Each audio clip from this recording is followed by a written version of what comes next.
Football എന്നാൽ ആവേശവും അതിലേറെ പ്രിയപ്പെട്ടതുമായിരുന്നു സാരംഗിന്. ഇന്നീ ഭൂമിയിലില്ലെങ്കിലും പിറന്നാൾ സമ്മാനമായി ആ കൈകളിലേക്ക് ഒരു ഫുട്ബോൾ നൽകാൻ അച്ഛനെത്തി. തനിക്ക് ദാനമായി കിട്ടിയ സാരംഗിന്റെ ആ കൈകൾ നീട്ടി ആ ഫുട്ബോൾ ഷിഫിൻ ഏറ്റുവാങ്ങുമ്പോൾ കണ്ടുനിന്നവർക്കും നിറഞ്ഞൊഴുകുന്ന കണ്ണുകളെ പിടിച്ചു നിർത്താനായില്ല. വാഹനാപകടത്തിൽ പരിക്കേറ്റതിനെ തുടർന്ന് ചികിത്സയിലിരിക്കെ മസ്തിഷ്ക മരണം സംഭവിച്ചായിരുന്നു സാരംഗ് മരണപ്പെട്ടത്. മരണാനന്തരം സാരംഗിന്റെ കൈകൾ അവയവദാനത്തിലൂടെ സ്വീകരിച്ചത് പറവൂർ സ്വദേശി ഷിഫിനും. പ്രിയപ്പെട്ട മകന്റെ കൈകൾ തലോടാൻ ആ മാതാപിതാക്കൾ എത്തി, ഒപ്പം പിറന്നാൾ സമ്മാനവും. ആ കുടുംബത്തിന്റെ ശ്രദ്ധ മുഴുവൻ ആ കൈകളിലേക്കായിരുന്നു. അവർ വീണ്ടും തങ്ങളുടെ പ്രിയപ്പെട്ട മകനെ തൊട്ടറിഞ്ഞു.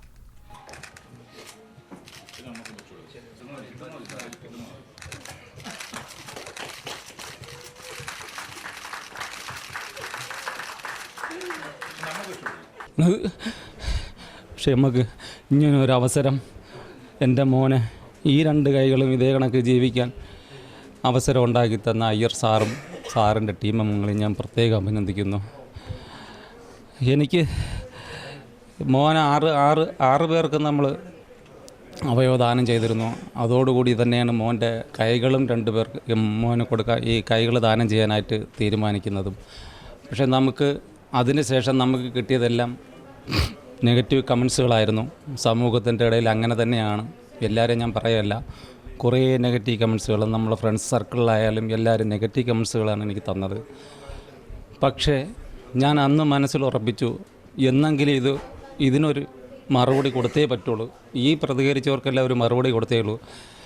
അതൊരു ഭയങ്കര എന്ത് പറയാൻ, ഇങ്ങനെ തന്നെ കൊടുക്കണം. ഞാൻ കണ്ടില്ലേ, എൻ്റെ മോൻ്റെ കൈ പിടിച്ച് അവൻ നമുക്ക് കേക്ക് തന്നു, എല്ലാം തന്നു.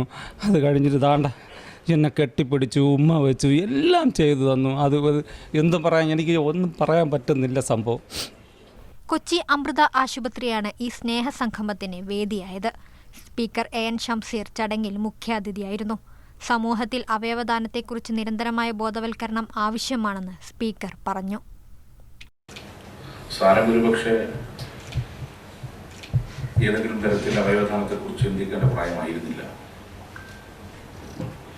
നമ്മളൊക്കെ അത്തരത്തിൽ അവയവദാനത്തെക്കുറിച്ച് എഴുതി കൊടുത്തിട്ടുണ്ട്, സമർപ്പണം അവയവദാന സർട്ടിഫിക്കറ്റ് കൊടുത്തിട്ടുണ്ട്. പക്ഷെ സാരംഗ് അങ്ങനെ ഒരു കൊടുക്കേണ്ട പ്രായത്തിലേക്ക് എത്തിയിട്ടില്ല. സാരംഗിൻ്റെ അച്ഛൻ വിനീഷും അമ്മയും മറ്റൻ യശ്വന്തൊക്കെ ചടങ്ങിൽ പങ്കെടുക്കുന്നുണ്ട്. യഥാർത്ഥത്തിൽ ഏറ്റവും ആദ്യം സല്യൂട്ട് ചെയ്യേണ്ടത് കുടുംബത്തെയാണ്. അവർ കാണിച്ച മഹാമനസ്സിനെയാണ്.